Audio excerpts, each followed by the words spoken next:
Desde o berço até ao túmulo, o meu amigo Ellison foi sempre embalado por uma brisa de prosperidade.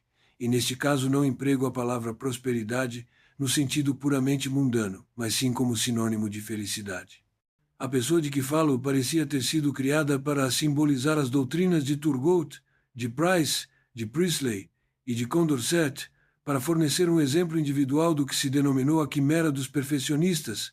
A curta existência de Ellison é uma refutação do dogma que pretende que na própria natureza do homem jaz um princípio misterioso inimigo da felicidade. Um exame minucioso da sua carreira fez-me compreender que a miséria da espécie humana nasce, em geral, da violação de algumas leis simples da humanidade. Que temos em nosso poder elementos de contentamento ainda não empregados e que mesmo agora, nas trevas presentes e no estado delirante do pensamento humano sobre a grande questão das posições sociais, não seria impossível que o homem como indivíduo pudesse ser feliz em certas circunstâncias insólitas e notavelmente fortuitas. O meu jovem amigo estava também intimamente compenetrado das mesmas opiniões.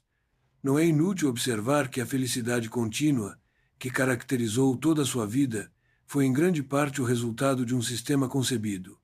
É evidente que, sem esta filosofia instintiva que em muitos casos substitui a experiência, a M, Ellison ter-se-ia visto precipitado, pelo extraordinaríssimo sucesso da sua vida, no turbilhão comum de desgraça que se abre diante de todos os homens maravilhosamente dotados pela sorte.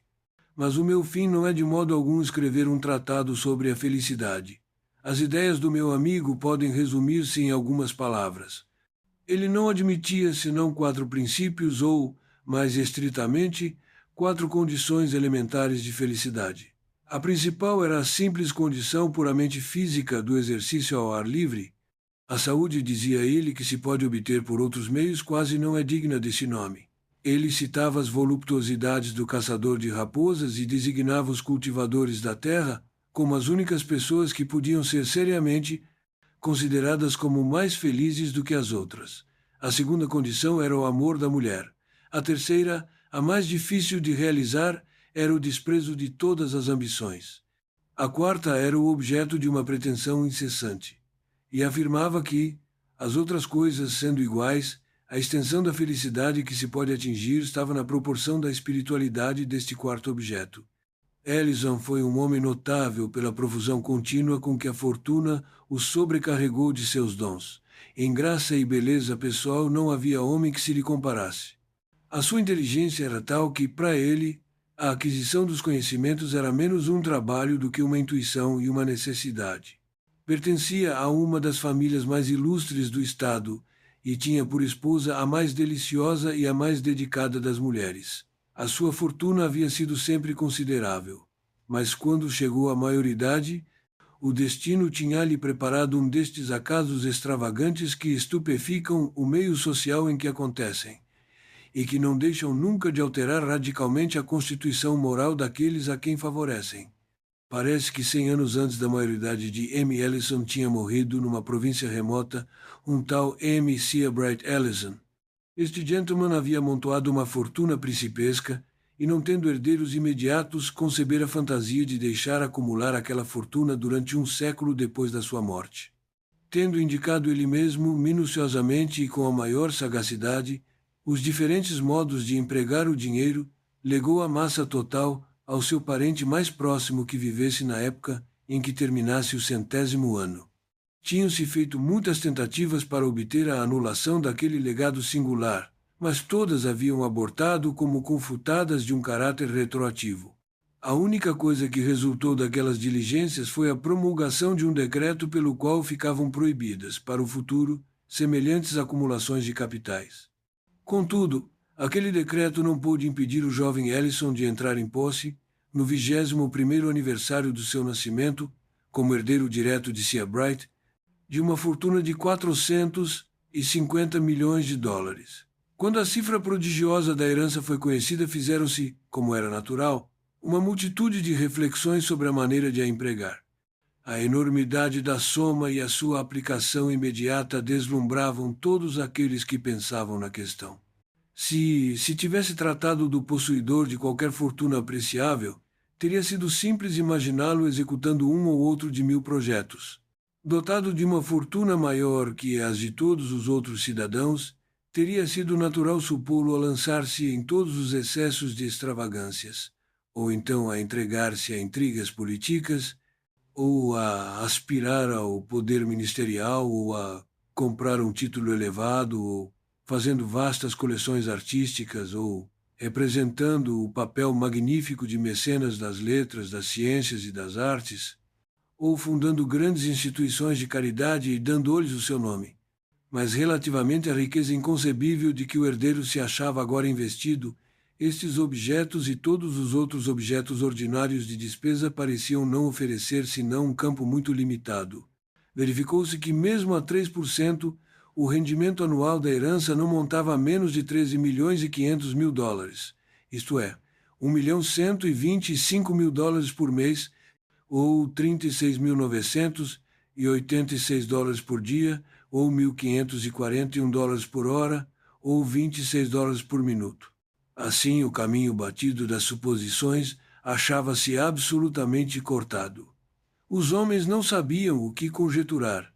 Alguns iam até imaginar que Ellison se despojaria voluntariamente de metade daquela fortuna, como representando uma opulência absolutamente supérflua para enriquecer todos os seus parentes.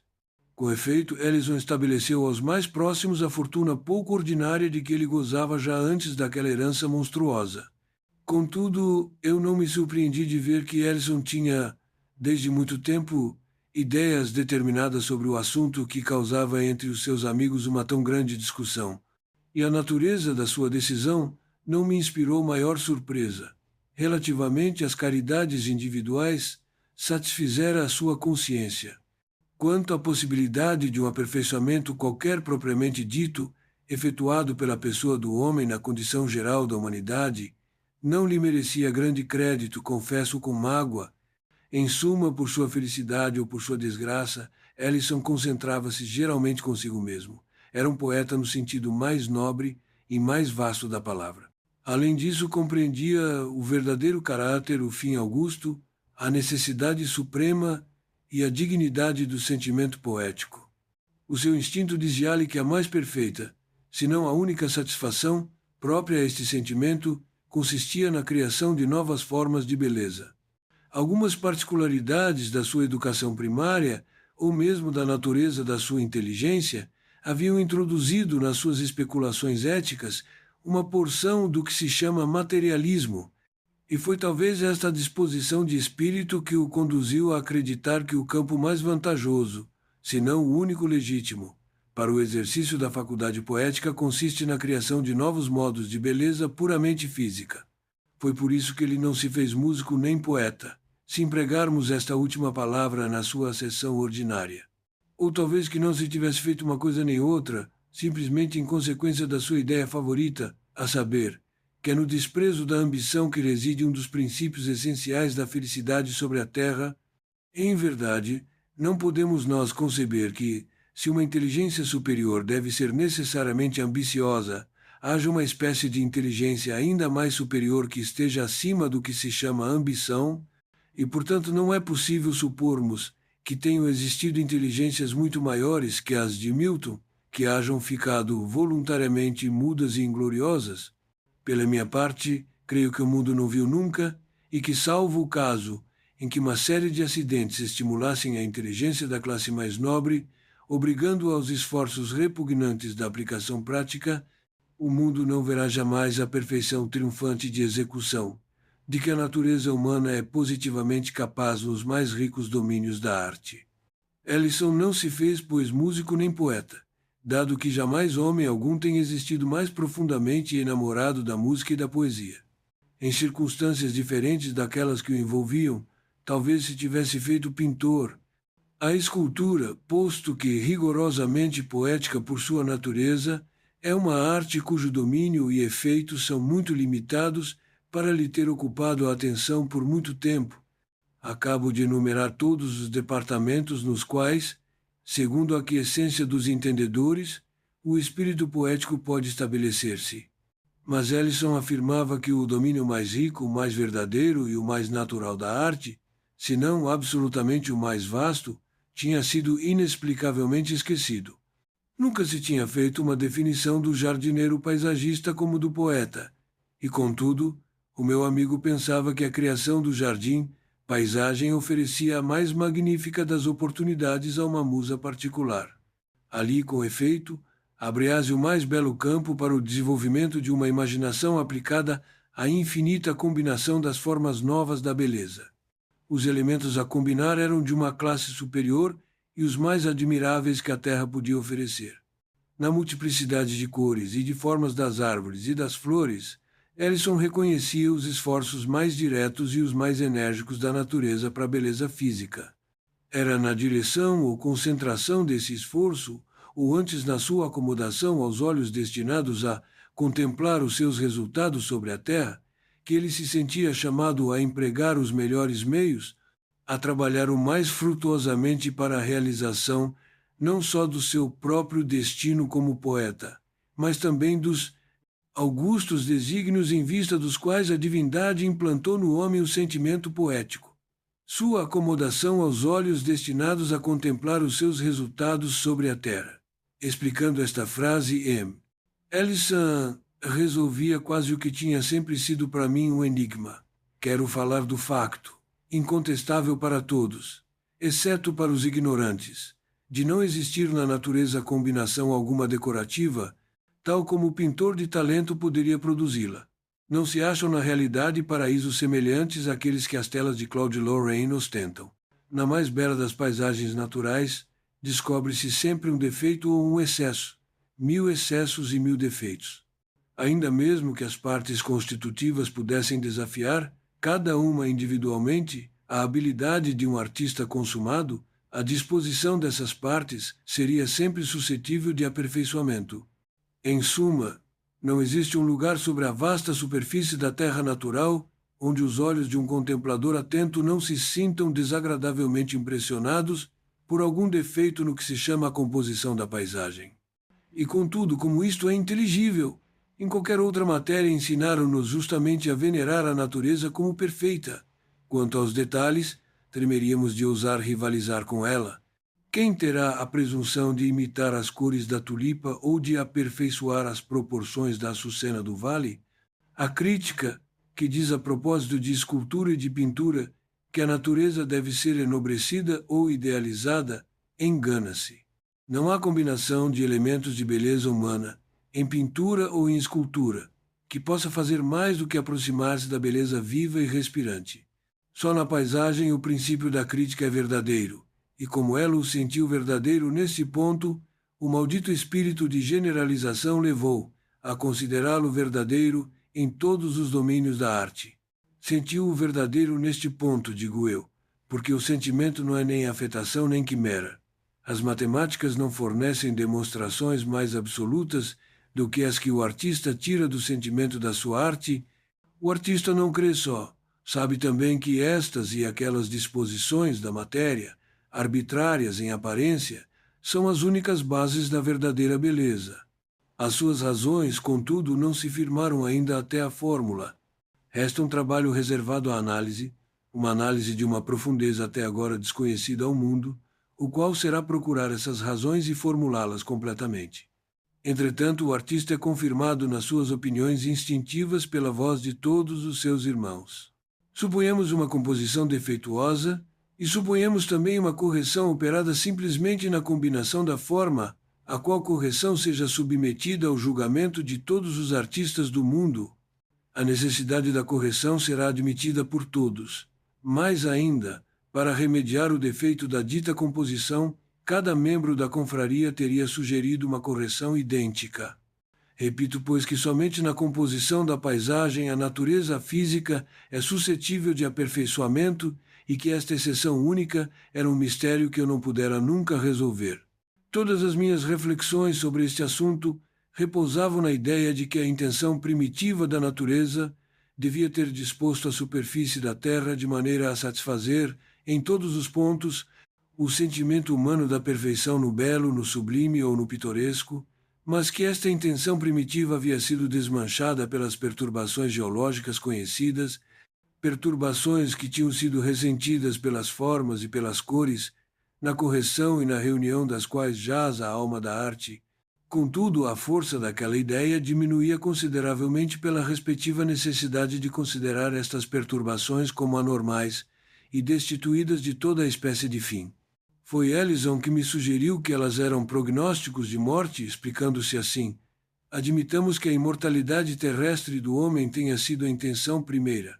Desde então, podemos conceber uma disposição primitiva da superfície da Terra, apropriada a esse estado bem-aventurado do homem, estado que não chegou a realizar-se, mas que foi concebido. As perturbações não foram senão preparativos para a sua condição mortal, concebida posteriormente.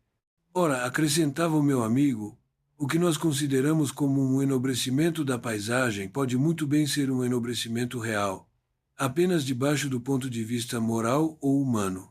Quem sabe se qualquer mudança na decoração natural não produziria um defeito no quadro, se o supuséssemos visto em ponto grande, em massa, de qualquer ponto afastado da superfície da Terra, ou mesmo além dos limites da sua atmosfera.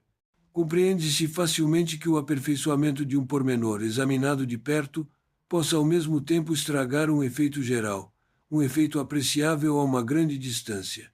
Pode ser que exista uma classe de seres pertencentes outrora à humanidade, invisíveis agora para ela, a cujos olhos, na sua região longínqua, a nossa desordem apareça como uma ordem, o nosso não pitoresco como pitoresco.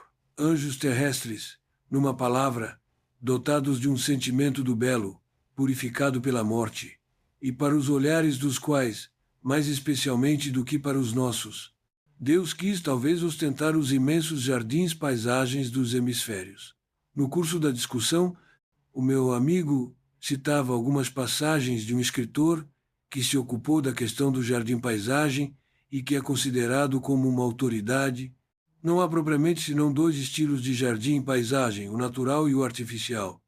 Um procura imitar a beleza original dos campos, apropriando seus meios à decoração circunvizinha, cultivando as árvores que estejam em harmonia com as colinas ou as planícies das terras próximas, descobrindo e pondo em evidência estas relações delicadas de tamanho, de proporção e de cor, que, escondidas para os olhos do observador vulgar, aparecem por toda parte ao discípulo experimentado da natureza.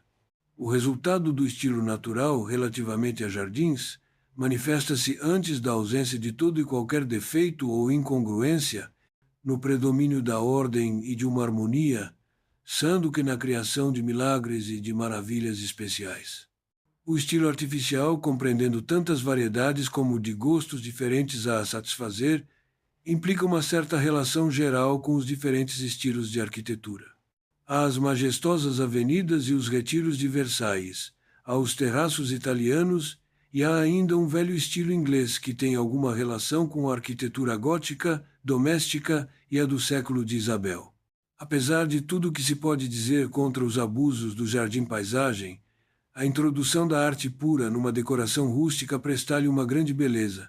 É em parte moral, em parte feita para agradar aos olhos pela apresentação da ordem e da intenção tornada visível. Um terraço, com uma velha balaustrada coberta de musgo, evoca imediatamente para os olhos do observador as belas criaturas que ali passearam outrora. O mais ligeiro indício de arte é um testemunho de solicitude e de interesse humanos. Depois das minhas observações precedentes, disse Ellison, compreende já que rejeito a ideia, exprimida pelo autor, de imitar a beleza original dos campos. Essa beleza original não é nunca tão grande como a que o homem pode dar-lhe. Naturalmente, tudo depende da escolha de um lugar apropriado.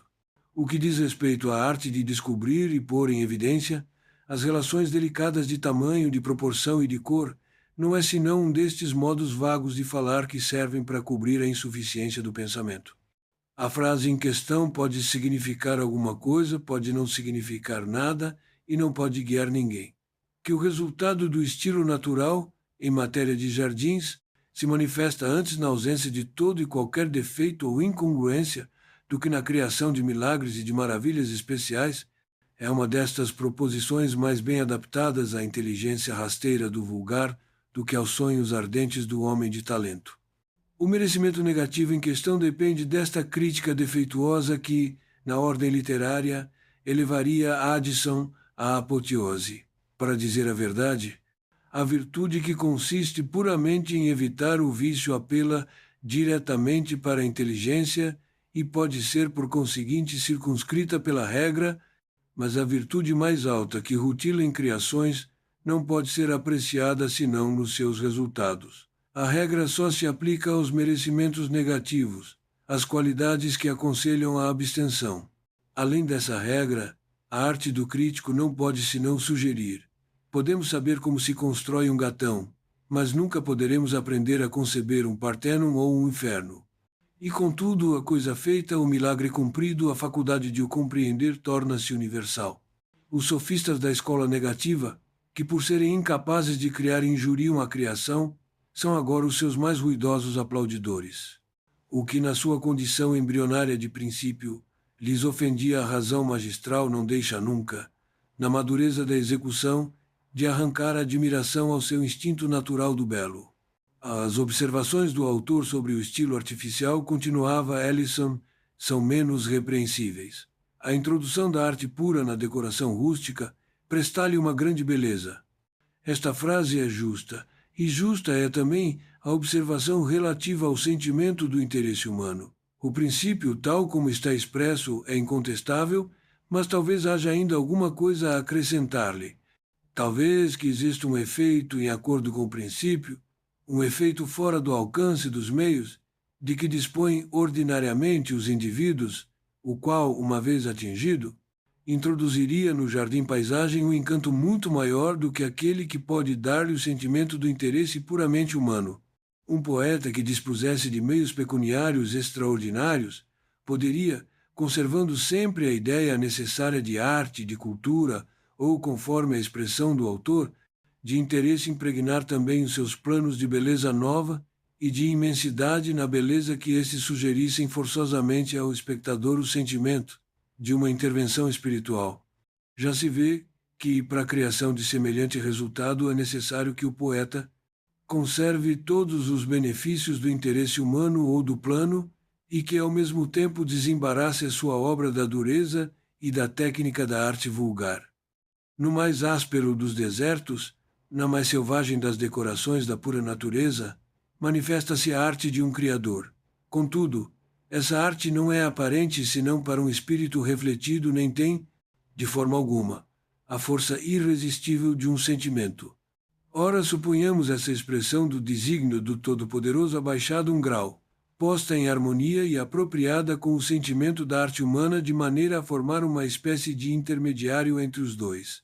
Imaginemos, por exemplo, uma paisagem onde a vastidão e a delimitação, habilmente combinadas, onde a reunião da beleza, da magnificência e da raridade sugerirão a ideia de cuidados, de cultura e de superintendência da parte de seres superiores.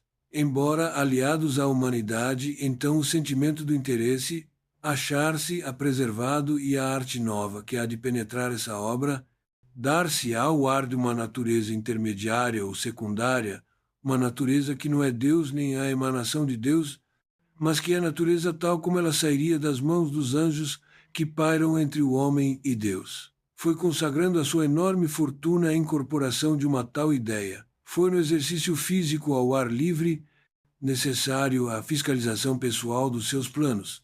Foi no objeto permanente para o qual tendiam todos esses planos, na alta espiritualidade desse objeto. No desprezo de todas as ambições, tirado de uma ambição mais etérea, nas fontes perpétuas que esse fim abria à sua sede de beleza, paixão dominante e insaciável da sua alma, foi sobretudo na simpatia verdadeiramente feminina de uma mulher cuja beleza e amor lhe envolviam a existência numa atmosfera purpureada de paraíso que Ellison julgou poder achar, e achou realmente, a isenção dos cuidados ordinários da humanidade, assim como uma soma de felicidade positiva bem superior a todas as imaginadas nos arrebatadores devaneios de Madame de Staël. Não tenho esperança de dar ao leitor uma ideia distinta das maravilhas que o meu amigo chegou a executar. Desejava descrevê-las, mas sinto-me desanimado pela dificuldade da descrição, hesitando entre os pormenores e as generalidades. Talvez que o melhor partido a tomar fosse reunir os dois. O ponto essencial para M. Ellison era, evidentemente, a escolha de um lugar, e apenas ele começou a pensar na questão, acudiu-lhe o espírito à natureza luxuriante das ilhas pacíficas. Com efeito, projetou uma viagem aos mares do sul, mas uma noite de reflexão bastou para lhe fazer repelir essa ideia.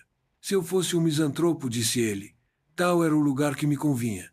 O isolamento completo, a reclusão absoluta e a dificuldade de entrar e de sair seriam, então, o encanto dos encantos. Mas eu não sou, por enquanto, um Timon.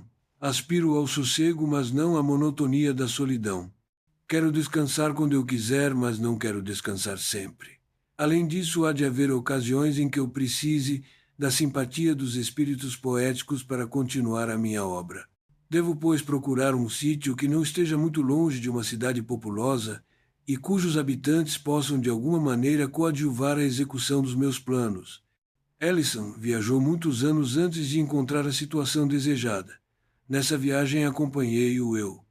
1000 lugares que à primeira vista se me afiguravam encantadores eram rejeitados por ele sem hesitação, com razões que depois me pareciam de toda a sagacidade. Um dia vimos um planalto elevado de uma beleza e de uma fertilidade surpreendentes, que dava uma perspectiva panorâmica quase tão extensa como a que se descobre do alto do Etna, e ultrapassando muito, na nossa opinião, esta vista tão afamada em todos os elementos verdadeiros do pitoresco. Não ignoro, disse-me o viajante, depois de uma boa hora de êxtase, com um suspiro de voluptuosidade profunda arrancado pela contemplação do quadro, sei com certeza que nas minhas circunstâncias os 9/10 dos homens mais delicados dar-se-iam por satisfeitos com semelhante achado. Este panorama é realmente esplêndido e delicioso, em toda a extensão da palavra. Todos os arquitetos que eu conheço têm um gosto especial pelo ponto de vista, o que os leva a colocar as suas edificações no alto das montanhas. Mas isto é um erro evidente. A grandeza, em todas as suas formas, e particularmente na da extensão, excita e entusiasma, é verdade. Mas, por fim, fatiga e oprime. Para uma paisagem de ocasião, não há nada melhor. Para uma vista constante, não há nada pior. E, numa vista constante, a expressão mais repreensível da grandeza é a extensão, a pior forma da extensão é o espaço. Quando olhamos do alto de um monte, sentimos-nos, por assim dizer, fora do mundo, estrangeiros ao mundo. Quem quer que está triste evita as perspectivas longínquas como uma peste. Não foi senão depois de 4 anos de pesquisas que encontramos, por fim, um lugar a contento de Ellison. Não precisamos dizer onde esta localidade se acha situada. A morte recente do meu amigo, franqueando a entrada da sua propriedade a certas classes de visitadores, deu a Arnim uma espécie de celebridade secreta e privada, se não solene, alguma coisa semelhante, bem que infinitamente superior àquela de que Fontil gozou muito tempo. Ordinariamente ia-se a Arnhem pelo rio. O visitante saía da cidade pela manhã cedo. Durante a tarde passava entre margens de uma beleza tranquila e doméstica, onde pastavam inumeráveis rebanhos de ovelhas cujo velo matizava de branco a relva brilhante dos prados ondulosos. Pouco a pouco, a impressão da cultura convertia-se na de uma vida puramente pastoral, e esta perdia-se lentamente numa sensação de isolamento, a qual se transformava por seu turno numa perfeita consciência de solidão. À medida que a noite se aproximava, o canal estreitava, as ribas apareciam cada vez mais escarpadas e revestidas com uma folhagem mais rica, mais abundante e mais sombria. A transparência da água aumentava. O rio serpenteava em 1000 rodeios, de sorte que a sua superfície brilhante não se mostrava senão a pequenas distâncias. A cada instante, o barco parecia preso num círculo encantado, formado por paredes de folhas impenetráveis, com um fundo de cetim ultramarino e sem plano inferior, a quilha oscilando com uma simetria admirável sobre a de uma barca fantástica que parecia voltada de cima para baixo, flutuando de conserva com a verdadeira barca como que para sustentá-la. O canal convertia-se então em garganta. Sirvou-me deste termo, talvez impróprio, porque a língua não me fornece palavra que represente melhor a feição dominante e distintiva da paisagem. Este feitio de garganta não se manifestava senão pela altura e pelo paralelismo das margens, desaparecendo em todas as outras feições principais. As espécies de paredes entre as quais a água corria, sempre clara e serena, subiam a uma altura de 100 e algumas vezes de 150 pés, inclinando-se uma para outra e tapando quase a entrada da luz. Os longos e espessos musgos que pendiam, como penachos invertidos, dos arbustos entrelaçados em abóbada, davam a todo o abismo um ar de melancolia fúnebre. Os rodeios tornavam-se cada vez mais frequentes e complicados. Às vezes pareciam retrogradar, de sorte que o viajante chegava a perder toda a noção de orientação. Além disso, envolvia um sentimento de elegante extravagância. A ideia da natureza subsistia ainda, mas alterada e sofrendo já no seu caráter uma modificação interessante. Uma simetria misteriosa e solene, uma uniformidade admirável, uma correção mágica caracterizavam estas obras novas. Não se via uma braça morta, uma folha seca, uma pedra dispersa ou um torrão.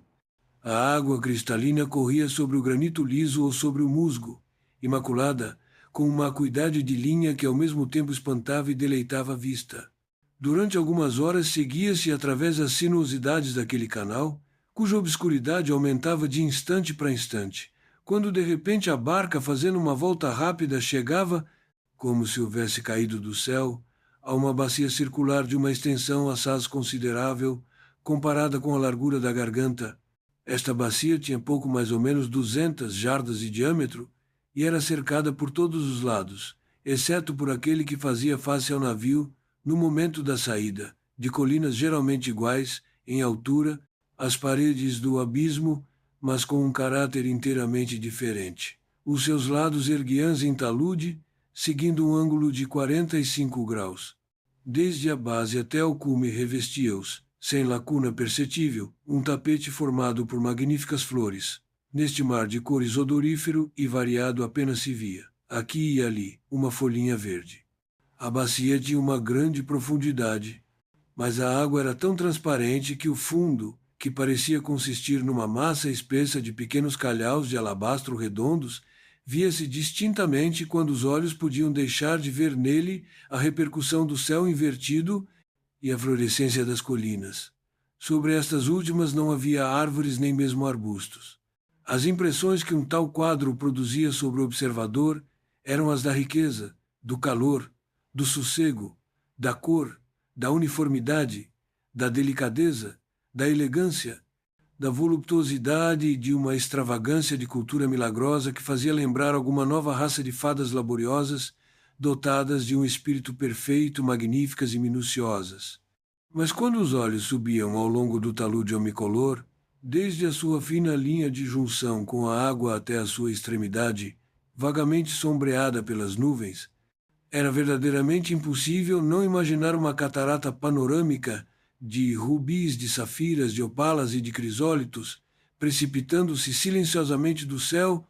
O visitante, caindo de repente nesta baía ao sair das trevas do canal, fica ao mesmo tempo encantado e estupefacto ao ver, no ocaso, o vasto globo do sol que julgava já escondido sob o horizonte, mas que agora se lhe apresenta na frente, formando a única barreira de uma perspectiva imensa que se abre através de outra fenda prodigiosa, separando as colinas.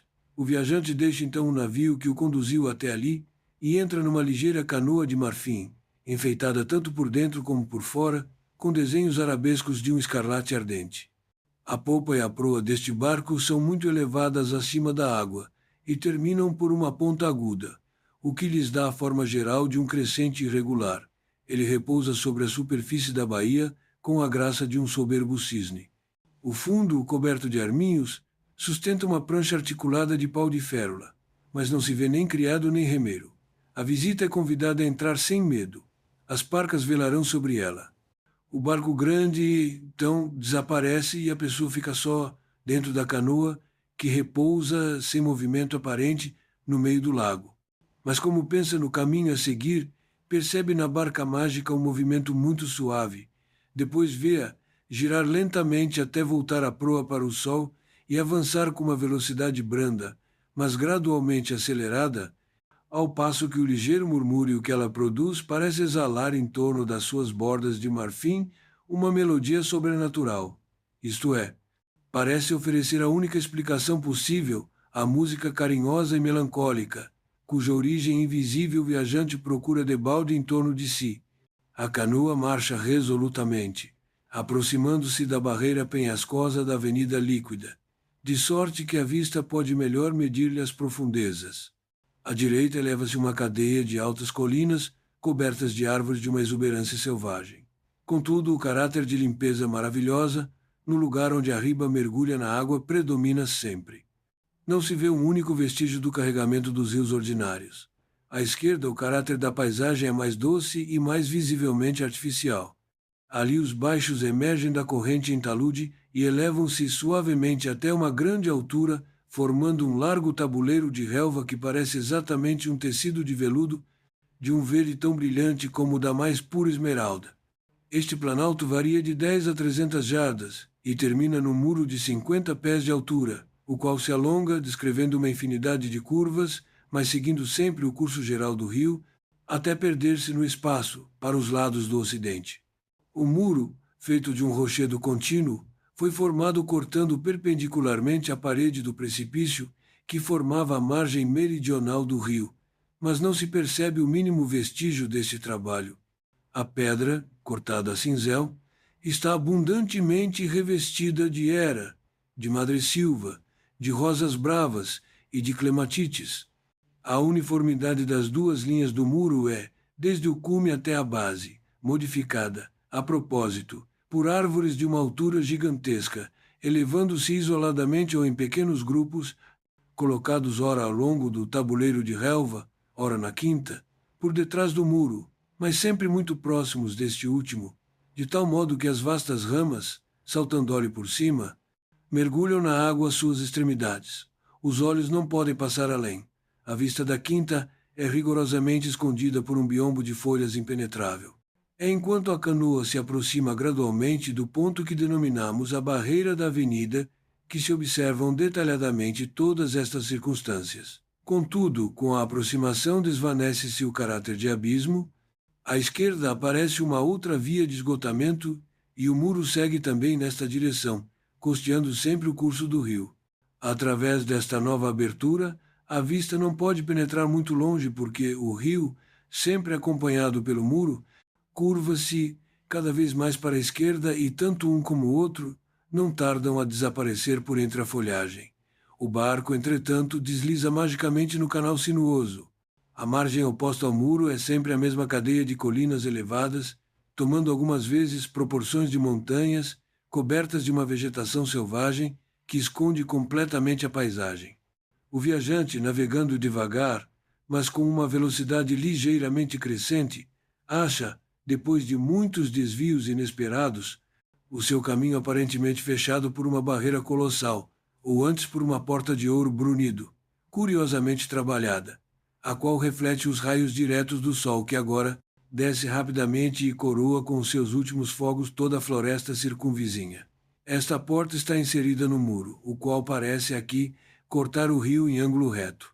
Mas ao cabo de alguns instantes vê-se que a corrente de água principal foge sempre para a esquerda, seguindo uma curva longa e suave, ainda acompanhada pelo muro, enquanto que um regato de volume considerável, separando-se da primeira, abre caminho por debaixo da porta e desaparece à vista com um ligeiro murmúrio.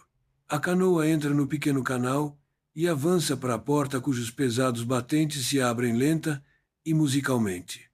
Então desliza pelo meio deles e começa a descer rapidamente, num anfiteatro vasto, completamente fechado por montanhas purpureadas, cuja base é banhada por um rio brilhante em toda a extensão do seu circuito. No mesmo instante surge à vista todo o paraíso de Ernai. Ouve-se uma melodia deliciosa, perfumes exóticos e delicados deleitam-nos o olfato.